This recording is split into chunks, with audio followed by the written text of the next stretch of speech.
Bem-vindo ao canal Liderança Relacional. Eu quero falar hoje de um paradigma que pode cegar o trabalho da liderança relacional. Será que a frase pastor gera pastor e ovelha gera ovelha é verdadeira? Fique ligado, pois hoje nós vamos continuar a tratar desta série, o líder relacional, e ampliar ainda mais o sentido desse tipo de liderança.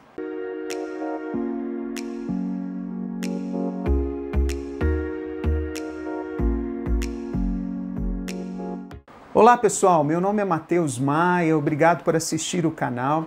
Se você ainda não se inscreveu, eu te convido a fazê-lo agora. E caso você goste e o conteúdo tenha sido útil, dê o seu joinha. E não se esqueça também de marcar o sininho para receber as novas publicações. E se puder, faça isso agora, ok? Muito obrigado. Pois é, pessoal, hoje nós queremos continuar a abordar o tema, o líder relacional. E à medida que vamos discutindo aqui este conceito, nós vamos ampliar com certeza ainda mais nosso entendimento sobre ele. Na semana passada eu falei sobre a crise da liderança relacional. E hoje eu quero falar sobre alguns impeditivos, ou pelo menos começar a falar de um paradigma que acaba minando o papel do líder relacional segundo o modelo bíblico. E esse paradigma é a falsa ideia de que o pastor não precisa mais evangelizar, não precisa mais cuidar de vidas, discipular vidas. E eu sei que você vai dizer que o pastor tem como alvo equipar os santos, levá-los à maturidade, protegê-los contra qualquer vento de falsa doutrina, a fim de cumprirem a obra do ministério. É claro, isso está escrito lá em Efésios 4, dos versos 11 até o verso 16, mas muitos líderes, pastores, acabam adotando a ideia de que não precisam mais fazer o trabalho de ganhar almas e cuidar delas, já que agora eles ocupam um púlpito e têm coisas mais importantes para fazer. E aí eu pergunto, o que é mais importante do que cumprir a missão de Deus, confiada a nós por Jesus, para darmos continuidade? O que é mais relevante na vida do que investir em pessoas através do discipulado? A ideia errada deste paradigma é que esse é um trabalho para os mais jovens. Às vezes também é dito que é algo exclusivo para evangelistas ou para um ministério específico de evangelismo. E uma das frases que já ouvi muito no passado e que pode demonstrar este engano é essa que a gente citou no início. Pastor gera pastor e ovelha gera ovelha. Até pode ser que tenha algum sentido, como tem, mas cuidado com as frases prontas. Muitas delas têm dirigido o pensamento das pessoas ao invés do texto bíblico completo e interpretado da forma devida. Virou moda hoje ditar frases em posts nas redes sociais. Às vezes as pessoas citam essas frases como se fossem um verso bíblico, como se tivessem a autoridade das Sagradas Escrituras.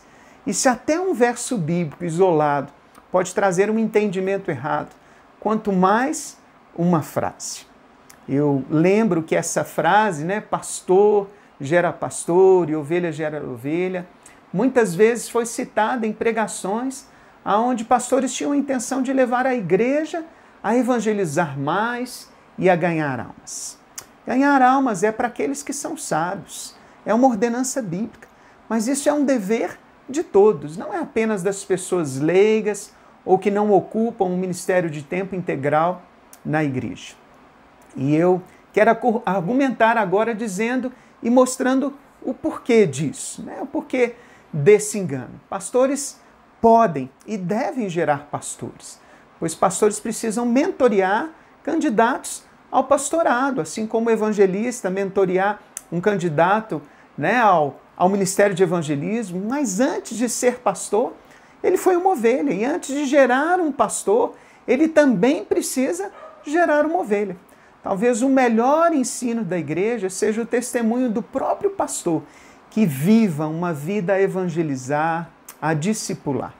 O slogan do Colégio Batista Mineiro, onde tive a oportunidade de estudar durante a minha vida, diz o seguinte: o exemplo é o melhor ensino.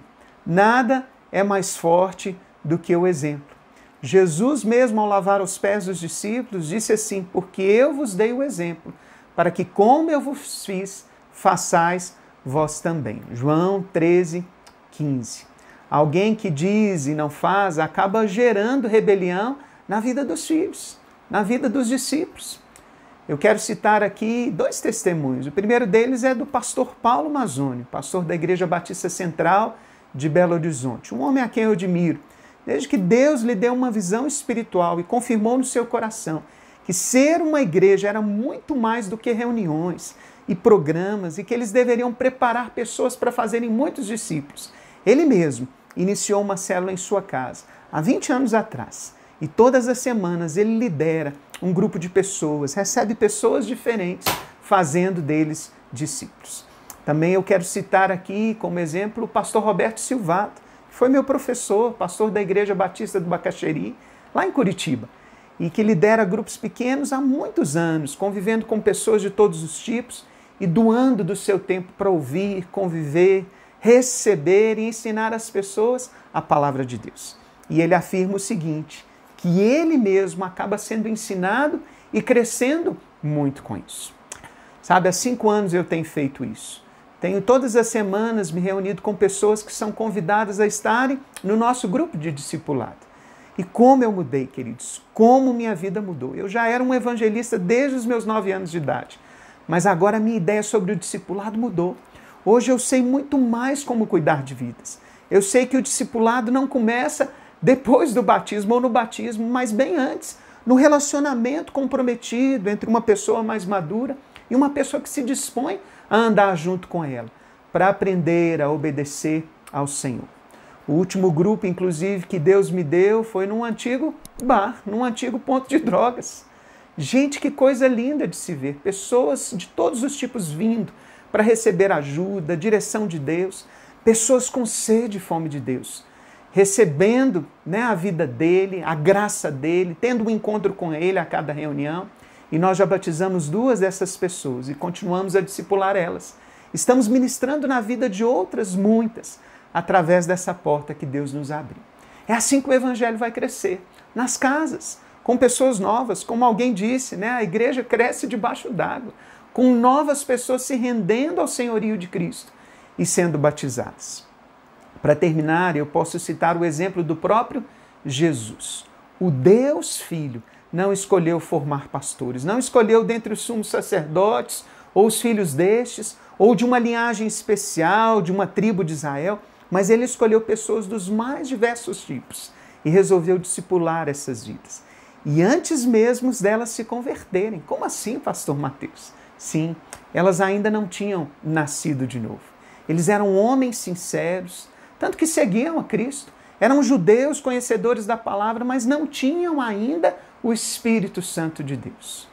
O fato é que Jesus disse para Pedro, Simão, que era o nome dele, antes de Deus ter mudado, eis que Satanás vos pediu para vos cirandar como trigo, mas eu reguei por ti, para que a tua fé não desfaleça, e tu, quando te converteres, confirma teus irmãos. Lucas 22, 31 e 32. Pedro não era convertido ainda, mas Jesus sabia que a palavra dele, o treinamento dele, não voltaria vazio. Como esse paradigma de achar que não devemos evangelizar e discipular vidas pode atrapalhar o líder de ter relacionamentos saudáveis? Como será que ele pode impedir que ele viva a plenitude do evangelho? Pode muitas vezes levá-lo a uma crise de relacionamento? São perguntas que nós devemos fazer.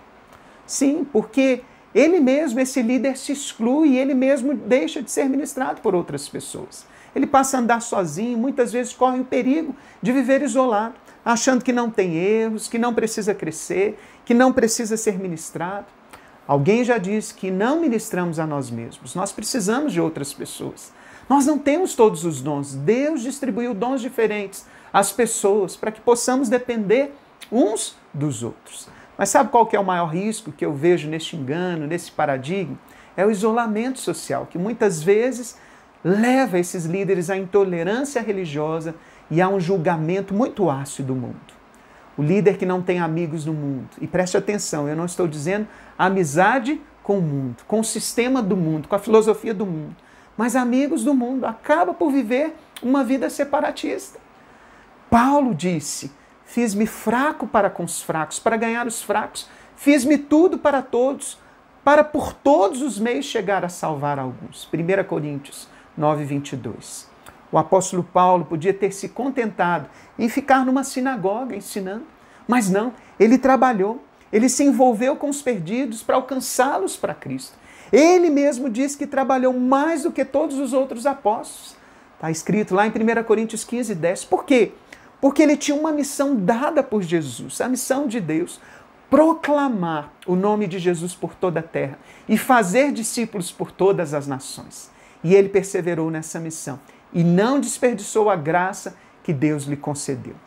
Eu sei que o pastor, uma hora, terá que gerar outros pastores, mas o trabalho de formar discípulos, de evangelizar e se relacionar com as pessoas que ainda não descobriram seus dons, não pode ser perdido.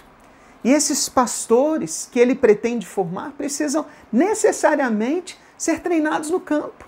Pois senão vamos formar pastores sem compaixão, sem visão espiritual, sem frutos, sem serem testados. Para terminar, eu quero dizer que o modelo de pastor fala muito à sua igreja. Não o que ele prega, mas o que ele vive. E quando ele prega algo que ele vive, as pessoas também vão poder ver isso se realizando na sua vida. Basta capacitá-las. Líder, não viva uma vida isolada das pessoas que não conhecem Jesus, dos seus amigos de infância, dos seus amigos de escola, da sua família. Este é o maior desafio do cristão, ser sábio no meio daqueles que o Senhor quer alcançar. Não deixe o trabalho do ministério te sugar a ponto de você não ter uma vida social e não ter amigos. Esse convívio com pessoas diferentes e necessitadas da graça que te alcançou primeiro, pode acender a chama viva da compaixão de Cristo e renovar o seu ânimo e também o seu amor pela obra de Deus. Experimente discipular pessoas novas na fé.